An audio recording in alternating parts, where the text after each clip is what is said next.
When you were working on the Aptos, what was the vision behind that? Why Aptos? There were already chains, but how did Aptos came into the being, and how does it relate to a lot of consumerism which is happening, and why do you want to bring it on chain? It's great to be here with you today, Pawas. And luckily, the gas fees are very low for us because we are staying in this hotel. Um, but my background is I worked at Meta for 10 years. And during that time, I was very fortunate to join the Libra project in the early days in 2018. And the goal of that was to build a payments and remittance platform that would be 24/7 around the world to support billions of people that not just Facebook had, but Visa, MasterCard, Uber, and hopefully someone like Geo Reliance also would have joined over time. That was a big mission for us. And so when we thought about that and thinking about Facebook scale, we think about building infrastructure that supports that. And so the biggest challenges in the space was there's Bitcoin, there's Ethereum, there's other networks out there, but they don't support that use case very well. They won't have the scale for it. They don't have the cost model that works for it. And so we have to build everything from the ground up that supports massive, massive scale of every internet user out there, all 5 billion of us, as well as the cost models that make sense for that. Yeah, that's fascinating, and especially for a country like India, where digital payments is literally taking over. I read somewhere that uh, about 60% of the world's digital transactions happens in India, and that's a lot thanks to our government who has put up the UPI. Now, a lot of cases which are happening in the ecosystem are related to fintech. They talk about decentralized finance as well. So, what's your view of how Aptos can add value to the Indian ecosystem, specifically when you're already having the direct competition, or I'll not say competition because the UPI is way ahead. So, is finance the only place blockchain can add, as per you, in India? I'd say in India, like as you mentioned, this is a perfect natural fit for what we're trying to build. India needs scale, Aptos has scale. India needs cost-conscious transactions, Aptos has the lowest fees in the market for it. When it comes to the payment system, obviously UPI is well ahead of everywhere in the world, but it's not just about payments. I think what we've been focused on at Aptos is that flywheel of finance, commerce, advertising, technology, as well as marketing and loyalty programs. And so you can kind of see as an example, if we take one of the companies we work with called KGen, who is building out a gaming platform, reputation scores that can be used across different types of games and other infrastructure. They start to form a social network of sorts over time. They have the interactions between gamers and each other. They have interactions between gamers and the games that they play. And that starts to provide a network where they can provide loyalty points for those games that can be used cross-functionally and cross-platform. Those loyalty points can then be used for also dropping coupons to them. So thinking about new forms of advertising being out there, and then paying for items on games kind of completes that loop. So you have this really nice interplay of that finance, loyalty, commerce, and marketing aspect all in one. Wow, that sounds amazing. Uh, so creator economy is getting really big in India. Like the UGC, user-generated content, is becoming big, and I think Sony has come out with their own blockchain, Sonium, as well. So, how do you see the play of this entire UGC happening, creator economy developing, and how can, let me ask in the other way, how can regulations actually support it rather than trying to stop it? So we definitely see the same thing within the Aptos ecosystem. NBC Universal has been a client for us for a period of time. We actually helped them with a couple of movies on fan engagement, such as Renfield and then The Exorcist. Hope none of you watched it. That was too scary. But we've also started getting into deeper partnerships around kind of consumerism and fan loyalty, where they're thinking about how do you merge all their product suites of Rotten Tomatoes. They have their Universal Studios, obviously. They have the theme parks, and having that kind of digital identity that transfers with them throughout that journey, and then being able to kind of provide opportunities for rewards in those spaces as well. Yeah, amazing. So one question I'm always quite intrigued about that when you were building this team, I'm sure it must have been a complete ride for you. So help me understand that how were you able to build Aptos as a team, and now you have an extremely large team. What are the ingredients that you look in both the team that you have and the devs who are in the ecosystem? So for the internal team, it was very clear for us we can't just cobbled together a bunch of developers from random places. We're very fortunate that at the Libra time, Meta amassed an amazing amount of talent from researchers in programming languages, system design, security, cryptography, and others into one place. And as I got to know those developers, they became very passionate about the mission of supporting a decentralized internet. More than 30 people came with us to kind of start Aptos together and realize the vision of not just what Liam and Deirdre could do, but much more beyond that, because that was just a payments network, which is huge. But we can do so much more in building out applications that are composable, that span not just finance, but many other aspects of social media, traditional media, finance, and even gaming over time. Yeah, amazing. Amazing. So, I think we have 27 PGs on the team, which is pretty cool. yeah, that's amazing. So, I'm going to let you ask questions now. Good, good.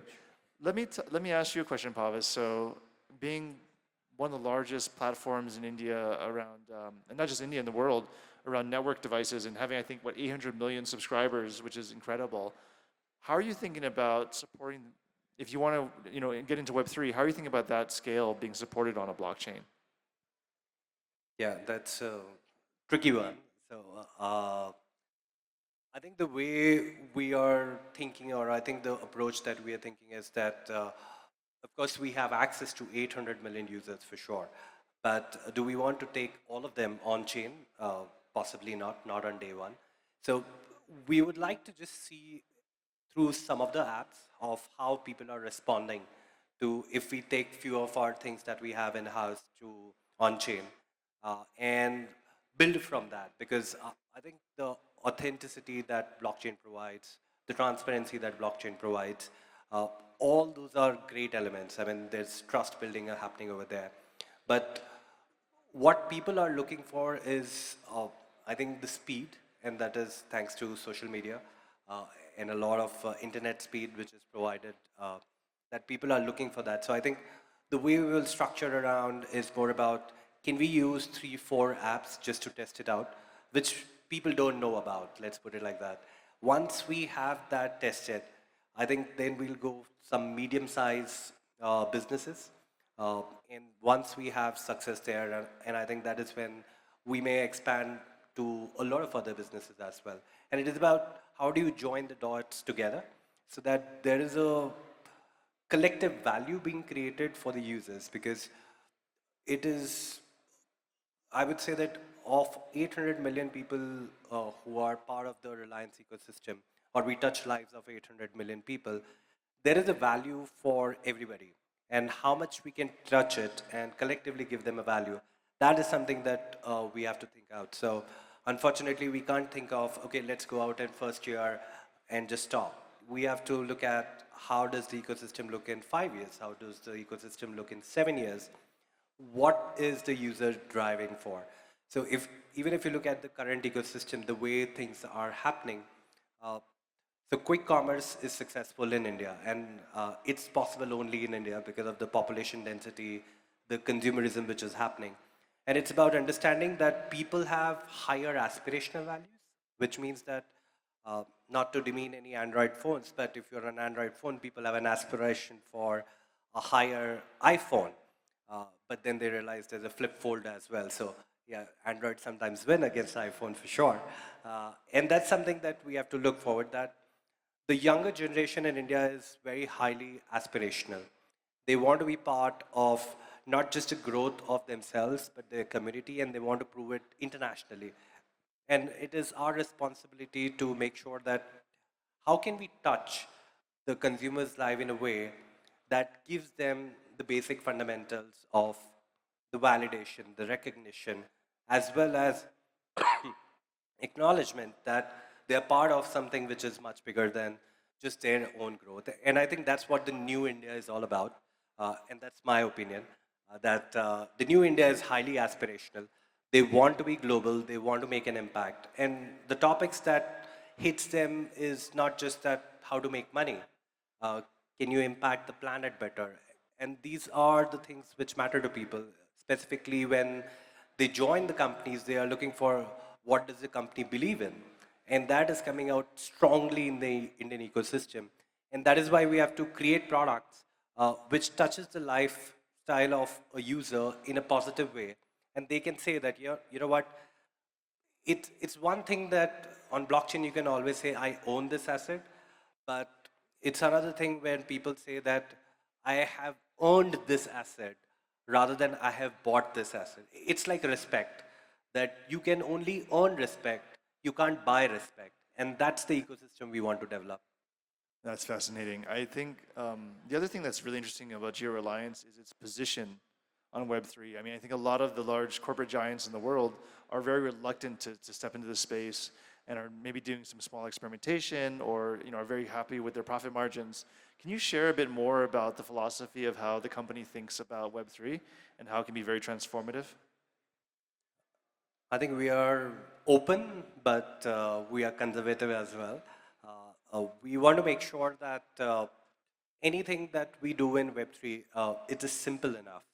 Uh, Web3 has amazing technology. Like it is, I think, one of the best technologies that will prove its metal because with a lot of AI coming in, uh, and you see the fake data, everything happening, and AI is processing everything. Like AI cannot validate that this is the true data or not.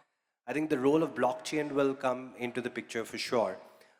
We just have to understand that when we are in a position where we are, how do we make sure that we are able to expect or anticipate some of those things and try to make small changes, because in a company like ours it's a huge ecosystem, which means that the change management is massive.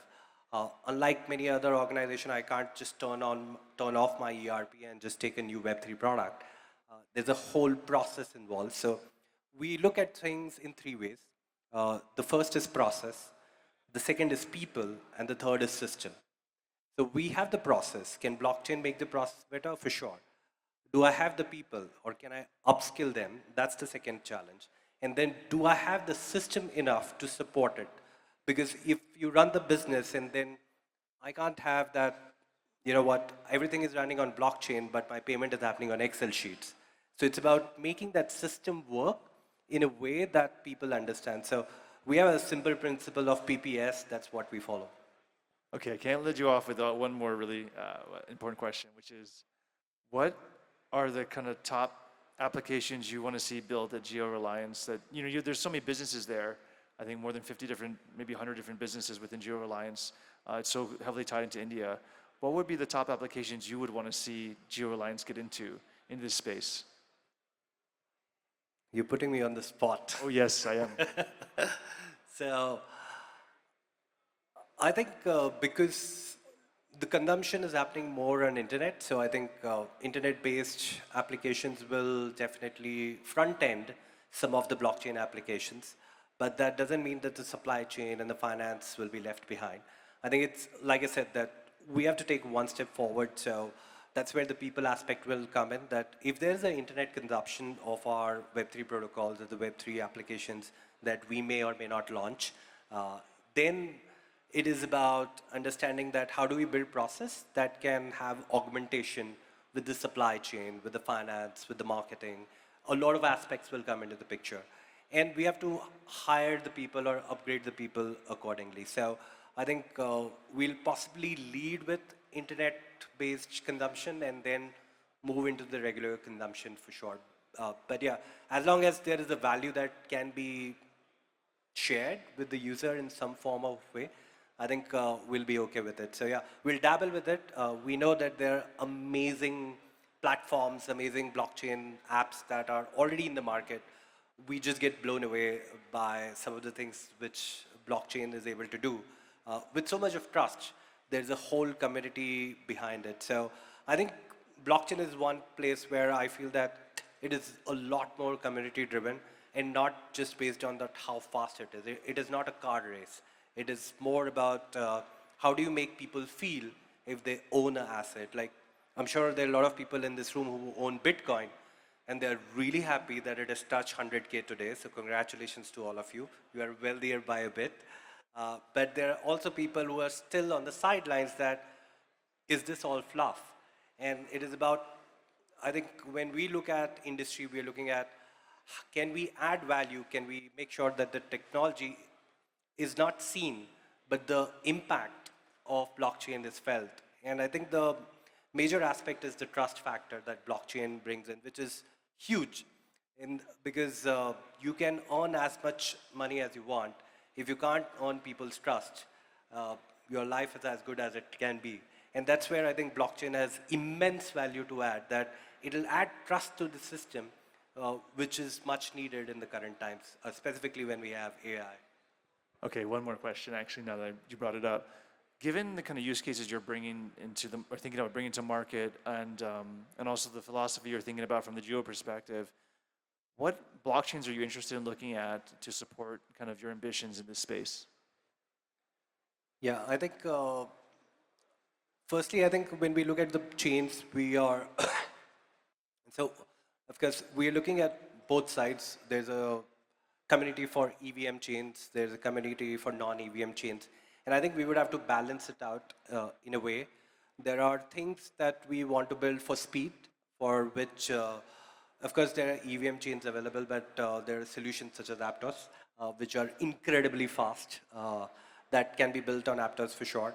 And there are chains which will require a lot more, I would say, approvals, and there's a whole administration, there's a policy management that happens on that.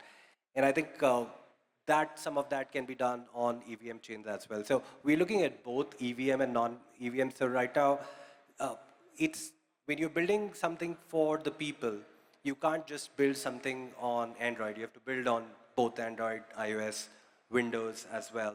And that is something you have to look at. So when we're looking at how do you apply blockchain, it'll be a combination of multiple chains coming together.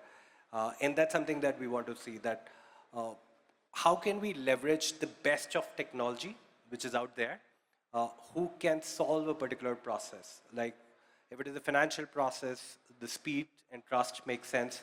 If it is about more, I would say, authenticity, or you can say application of policy, then there's a different protocol that is required. Can all chains cater, or can one chain cater to all of our use cases? I don't think so. I think it'll take the entire ecosystem of Web3 to help us if we want to make sure that Web3 is penetrated deeply in India. And if we, or when we enter Web3, our intent is just like we did in telecom, can we give the citizens of India the access to Web3 like no country has ever done before? And that's what our goal will be.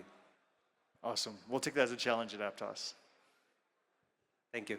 So let me ask you a few questions. I think you have asked a lot. So, so tell me, which is the most exciting blockchain application Aptos has built so far? Great question. We don't build applications, just to be clear. Like we're infrastructure provider. We have a wallet that we created, Petra, which is really cool. I think the most interesting thing recently, though, that launched was something called Emoji Coin. So some of you are familiar with the meme coin movement. I'm sure you might participate in those in different ways, or at least follow them on the news. Emoji coins are a little bit different. They're just emojis, and so you can definitely buy and sell and trade those, form community aspects around that. But I think the cool thing about the emojis is that we've seen people start to integrate those emojis into different products in Aptos. So we also have something called Petra Nudge. You can nudge me, and I can nudge you back, Pawas. And as a part of that process, we can actually send the emoji coins to each other. So send a type of emoji, like I don't know, maybe a heart, or a thumbs up, or whatever you want to do. And we also see that being integrated into other parts of the system. So when you trade those emojis, now they're showed in a certain way. When they're going through aggregators, they're also denominated in a certain direction as well. And so to see a simple idea like having an emoji as a meme out there, build a community around that, and then see that percolate throughout the ecosystem, and even making its way to centralized exchanges as well, is something that is really exciting to us and kind of shows the value of Web3's interoperability, its ability to be permissionless and to support composability across different types of protocols. So something pretty cool. Yeah, I think I'll be interested to see that and what my team sends me emojis on, because my team is fairly naughty, I can tell you that. So when you see such applications, and do you get excited about that, how much this can scale, or is it more about that, fine, we have touched this use case altogether? That's a great question. So as a technologist, I start to first think, well, what is it going to be like for the user experience? Because as part of the meme coin workload, you saw networks like Solana just kind of get hurt essentially, and it didn't just hurt the meme coin users; it hurt the entire network out there. Fees going up, transactions started to fail, all kinds of problems out there. And so when I saw Emoji Coin launch and it picked up with a bunch of fanfare from the first day, we're definitely ready to look at the blockchain, sit there on call, check the validators, but nothing went wrong. Everything was perfect. All the fees were there. Every application worked perfectly fine, and that was something that got me pretty excited to see from a technology standpoint. But in general, I love to see the product experimentation that happens with Web3. We've had emojis in Web2 for forever, right? We have it in our messenger apps. We have it in our both our Android and iPhones, and you don't think twice about saying someone a thumbs up or a heart. But when you have a scarce number of these emojis, or you can send a number of them, I can send 500 hearts to Pawas about something I'm really, really excited about. Hopefully there'll be things to do that in the future with. Or I just send them one heart, it makes a big difference, right? And so that scarcity, and now there's value to it. Maybe someone trades 5 hearts for 2 thumbs up, for example. And it allows you to just play with these concepts in a way that's very different than the internet itself. I was trying to find some kind of example statistics to compare against Facebook pokes for some of you who've used that in the past. And Petro nudges have actually done, I think, more than 250,000 nudges a day for over a week now. And it's pretty fascinating to see like a very simple feature like that picking up and people just nudging each other for fun. I nudge about a couple hundred people a day. People are nudging me for whatever reason. I have to look very carefully at the names that I nudge because some of them are not so work safe and appropriate. But other than that, it's just a really cool feature to see. And then every time people experiment in the network, where it's going to be nudges, it's going to be emojis, it's going to be the things that Geo Reliance wants to do in the space, which are also very, very long-term driven and focused. All of that's part of the Web3 experience. When you think about Web3 versus something like AI, AI is so obvious. Like there's so many things it can help with in our daily lives. Web3 is not. You have to really go deeper into the aspects of what is the interoperability aspect here? Why is composability important for your application? Why is it important for us to be in a permissionless, immutable network where it costs something for that? And so when people start to play with it, you start to learn the value both socially and utility-wise for these applications. Yeah, amazing. So I have one question regarding meme coins, and I'm sure there are a lot of people in the audience who would like to understand. So what are the 2 biggest challenges for any meme coin, and what are the 2 opportunities for meme coin ecosystem altogether that they are yet to identify? So it depends, I think, what you're asking aspect from. Like if you're asking from a meme coin developer standpoint, like that's the challenge is to build an audience, I'd say. That's the number 1 challenge. There's so many meme coins being launched every single day. How do you stand out in the crowd? And that's why we see meme coins where people have live streams and people are in cages doing weird things. And that's not the healthy aspect of the meme coin culture. But you've got to find mindshare and community to build around that. And that's a really hard challenge in a sea of meme coins that's being launched and talked about all over the internet. I think that's the number 1 challenge. Then the second challenge, like I said, was technical challenges, which are mostly kind of over the hump from. I think the other aspect from a developer standpoint is to think about how do you build out these kind of bonding curves in a way that's kind of helps to grow meme coins, but also doesn't get them into like too much volatility and too much trouble. And so there's a lot of interesting research in that space as well. But definitely the number 1 challenge is going to be around how do you build mindshare and community interest into your meme coin and then sustain it for a period of time, because a lot of these things die out very quickly. I think there was a recent statistic that said like on pump.fun, only a few, like out of the 10,000 plus meme coins that have been launched, only a few kind of made it to like a Binance listing, for example. And that's kind of an interesting statistic that tells you about the chance of success at that level. But at the same time, there's still lots of communities that are building in that space and kind of achieving moderate levels of success. And I think it's a really interesting experiment for us as a society to think about, value of kind of community from a different aspect.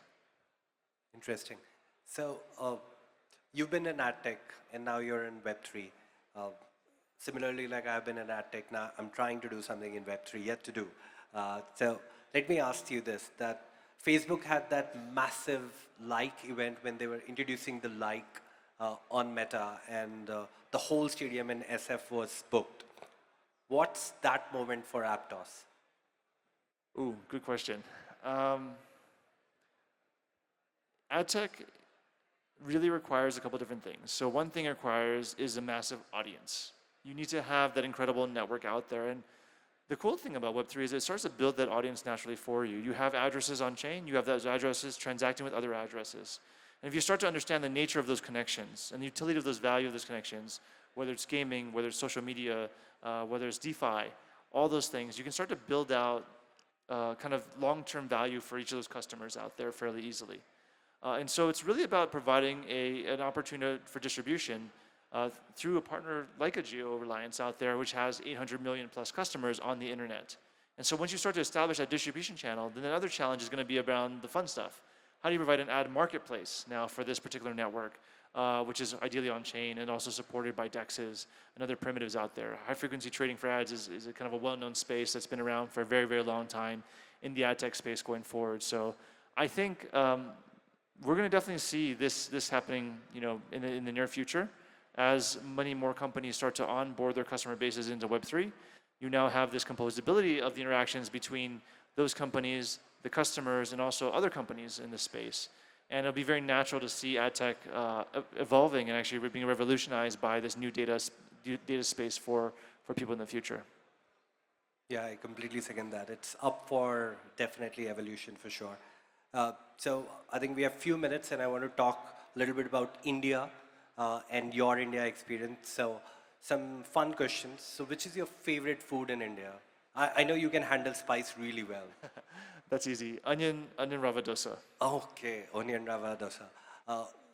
Which has been your longest trip from your airport to hotel? What time it has taken for you? Actually, I've been very fortunate to fly in at very inopportune times, at like 4 a.m., 2 a.m. So the Whitefield one was the longest. It was, I think, 45 minutes, but that's not bad from Whitefield to the airport, for sure. Yeah, I think I can't travel from here to the nearest metro station in 45 minutes. That I can assure you for sure. And what is the one thing that you absolutely love about India? Oh, easy. This is the devs. I mean, looking at a conference like IBW, seeing Unfold last week, having the Mood Developer meetup a couple of days ago, the devs in India are really second to none. There's so much passion, there's so much talent, and there's so much wanting to build utility beyond just the speculative use cases in Web3 that is just really unparalleled throughout the world. And so meeting a lot of the developers here and the builders and even folks like Geo Reliance thinking about Web3, it is one of the most Web3 forward places in the planet to be building in. Thank you. Last question from my side. What is your challenge for Indian ecosystem in blockchain? I think the biggest challenge that we hear from the ecosystem developers is kind of getting funding. And so while there may be lots and lots of developers out there with great ideas, they don't have access to capital. And so our biggest effort kind of going forward in 2025 is to help provide that access to capital. There's the Aptos Foundation who's been here, who's been really helping to provide grants in the space. But there's also our network of VCs that we work with closely that have helped kind of fund Aptos in the past and fund Aptos ecosystem projects that we're happy to introduce to and help connect to those projects. And we've been very fortunate to see, I think, more than $150 million raised on the Aptos ecosystem and through projects and grants. And we see that accelerating in the future with the amazing amount of builders and quality of talent here in this space. Thank you. Thank you so much, Avery. You have anything for me? Oh, I do. So Pawas, what is your favorite Web3 application in the space right now? I think Brave has always been my favorite application, and it still be because I think it's connect my life beautifully. So, can you tell me a little bit more about the aspects of Brave and Web3 that really interests you a lot, and what would you want to see Brave evolve into over time? Yeah, I think Brave is brave enough to challenge the likes of the big guys. It's not easy to challenge the likes of Google for sure. And what they have been able to do is provide an amazing experience in terms of just day-to-day life of surfing.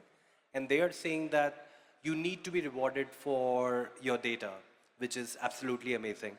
And I think that is the really beautiful aspect of how Web3 and Web2 can merge, that it's happening as part of your daily process rather than anything new which is happening. And I think that is where Brave for me has been a standard application. Of course, there are a lot of games, but I think in my day-to-day life, Brave acts a lot of value for sure. Thanks. It seems that we're out of time, but I think it's fair to say everyone is super excited to see Geo Reliance thinking super hard about Web3 and to have you here, Pawas. Thank you, Avery. Thank you, everyone.